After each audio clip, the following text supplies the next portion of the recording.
اعوذ باللہ من الشیطان الرجیم، بسم اللہ الرحمن الرحیم۔ عائشہ اسلامک ہسٹری کی پیاری بہنوں اور بھائیوں، السلام علیکم ورحمۃ اللہ وبرکاتہ۔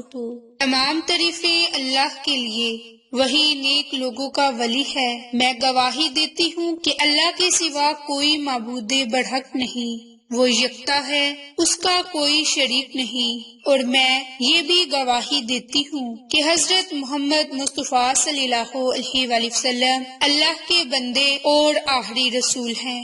یا اللہ ان پر اور ان کی آل پر اور تمام صحابہ کرام پر اپنی رحمتیں، برکتیں اور سلامتی نازل فرما، آمین۔ میری بہنوں اور بھائیوں، آج کی اس ویڈیو میں آپ کے ساتھ جمعۃ المبارک کے دن کا خاص عمل اور وظیفہ شیئر کرنے جا رہی ہوں۔ جمعہ کا دن تمام دنوں سے افضل ترین دن ہے، اور جمعہ کے دن میں ایک ایسی گھڑی ہے کہ جس وقت میں ہماری ہر دعا قبول ہوتی ہے، اور یہ روایات میں ہے کہ وہ گھڑی نماز عصر کے بعد ہے۔ تو آج جو وظیفہ شیئر کرنے جا رہی ہوں وہ قرآنی سورت پر منحصر ہے۔ میری بہنوں اور بھائیوں، جمعہ کا نام جمعہ کیوں رکھا گیا؟ اس کے مختلف اسباب ذکر کیے جاتے ہیں، جیسے کہ جمعہ جمع سے ماخوذ ہے اور جس کے معنی جمع ہونا، کیونکہ مسلمان اس دن بڑی مساجد میں جمع ہوتے ہیں اور امت مسلم کے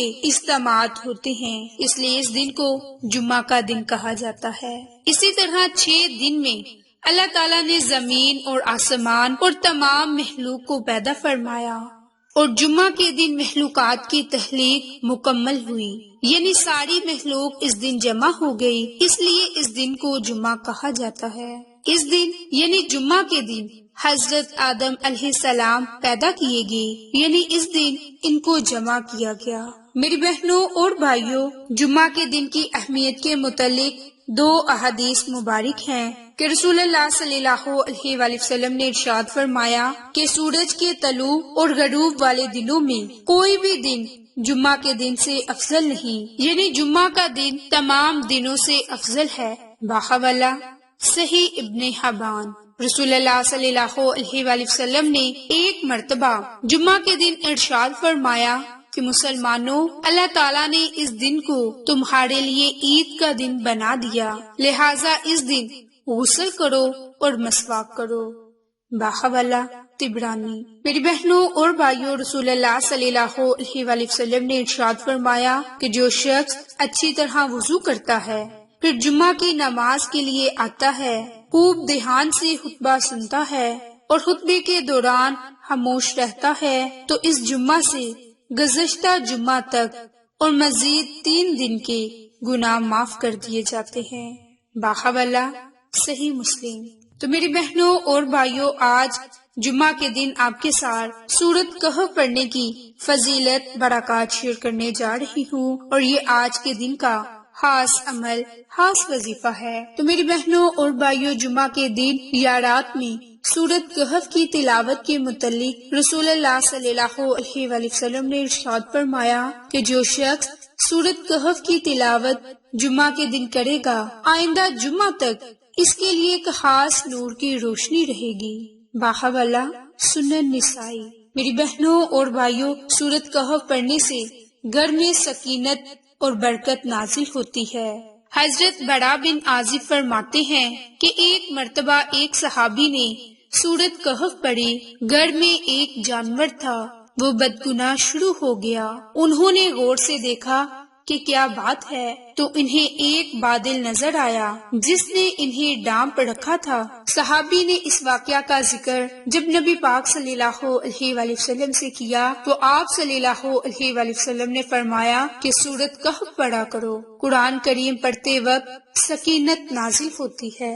باحوالہ بخاری اور مسلم۔ تو میری بہنوں اور بھائیوں، سورۃ کہف 15ویں اور 16ویں پارے میں موجود ہے، اور یہ مکی سورت ہے، اور اس میں 110 آیات ہیں، 12 رکوع۔ اس سورت میں اصحاب کہف اور رقیم کا واقعہ بیان ہوا ہے۔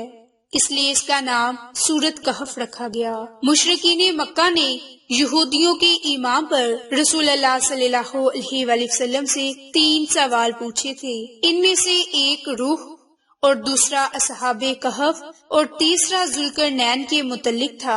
ان کا خیال تھا کہ آپ صلی اللہ علیہ وآلہ وسلم کے ان سوالات کے جوابات نہیں دے سکتے تو آپ کے خلاف پروپوگنڈا کرنے کا موقع ہاتھ آ جائے گا، تو اللہ تعالیٰ نے ان تینوں سوالوں کے جواب دے کر مخالفین کے منہ بند کر دیے۔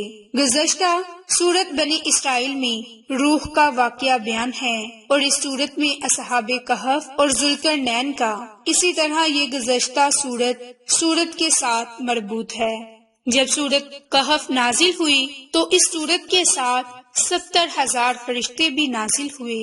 میری بہنوں اور بھائیوں، حضرت عائشہ صدیقہ سے روایت ہے کہ جس نے سوتے وقت سورت کہف کی ابتدائی 10 آیات پڑھی وہ دجال کے فتنہ سے محفوظ رہے گا، اور جس نے سوتے وقت سورت کہف کی آخری آیات پڑھی قیامت کے دن وہ سر تا پا نور ہوگا۔ میری بہنوں اور بھائیوں، جمعہ کے دن یا رات میں سورت کہف کی تلاوت کرنا۔ حضرت ابو سعید خدری فرماتے ہیں کہ جو شخص جمعہ کی رات میں سورت کہف کی تلاوت کرے گا، یہ سورت اس کے اور خانہ کعبہ کے درمیان نور بن جائے گی۔ اسی طرح حضرت علی رضی اللہ عنہ سے روایت ہے کہ جس نے جمعہ کے دن سورت کہف پڑھی وہ 8 دن تک ہر فتنے سے محفوظ رہے گا، اگر دجال نکلا تو اس سے بھی مامون رہے گا۔ اسی طرح حضرت ابن عمر فرماتے ہیں کہ جس نے جمعہ کے دن سورت کہف پڑھی اس کے قدموں سے آسمان تک نور چمکے گا، اور جو قیامت کے دن اس کے لیے روشن ہو جائے گا، اور اس کے دونوں جمعوں کے درمیانی گناہوں کی بخشش کر دی جائے گی۔ تو میری بہنوں اور بھائیوں، اگر آپ اپنی من چاہی حاجت کو پورا کرنا چاہتے ہیں، اللہ سے اپنی کسی بھی جائز حاجت کے لیے دعا مانگنا چاہتے ہیں، تو آج جمعہ کے دن ربیع الاول کے آخری جمعہ کے دن سورت کہف کو نماز عصر کے فوراً بعد 1 مرتبہ لازم پڑھ لیں۔ اگر آپ سورت کہف کی مکمل تلاوت نہیں کر سکتے، وقت درکار نہیں یا آپ کے پاس وقت کم ہے، تو آپ سورت کہف کی ابتدائی 10 آیات اور آخری 10 آیات کا عمل کر لیں۔ اس کے لیے آپ نے اپنے مقصد کو ذہن میں رکھنا ہے کہ آپ یہ اللہ کی رضا حاصل کرنے کے لیے، ہر قسم کے فتنہ فساد کو ختم کرنے کے لیے، مشکلات سے نکلنے کے لیے، دجال سے حفاظت کے لیے اور قیامت کے دن اس نور کو حاصل کرنے کے لیے ان قرآنی کلمات کو پڑھ رہے ہیں۔ تو اس کے لیے آپ نے سب سے پہلے 3 مرتبہ درود پاک پڑھنا ہے۔ درود پاک پڑھنے کے بعد آپ نے سورت کہف کی ابتدائی 10 آیات کو 1 مرتبہ پڑھنا ہے، اور 1 ہی مرتبہ سورت کہف کی آخری 10 آیات کو پڑھ کر آخر میں درود پاک پڑھنا ہے، اور اللہ تعالیٰ سے جائز مقاصد کے لیے خصوصی دعا مانگنی ہے۔ انشاءاللہ اللہ تعالیٰ آپ کو آپ کے جائز مقاصد میں کامیابی عطا فرمائے گا۔ آپ اللہ کی ذات سے جو دعا مانگیں گے آپ کو وہ ضرور ملے گا۔ اگر آپ کی کوئی من چاہی حاجت ہے تو اسے پورا کرنے کے لیے بھی آپ یہ عمل، یہ وظیفہ کر سکتے ہیں۔ تو میری بہنوں اور بھائیوں، آج جمعہ کے دن اس عمل کو لازم کریں اور ہر جمعہ کے دن اس عمل کو کرنے کا معمول بنا لیں۔ تو اگر آپ کو یہ ہماری ویڈیو پسند آئے تو اسے لائک، شیئر اور سبسکرائب کریں۔ جزاک اللہ۔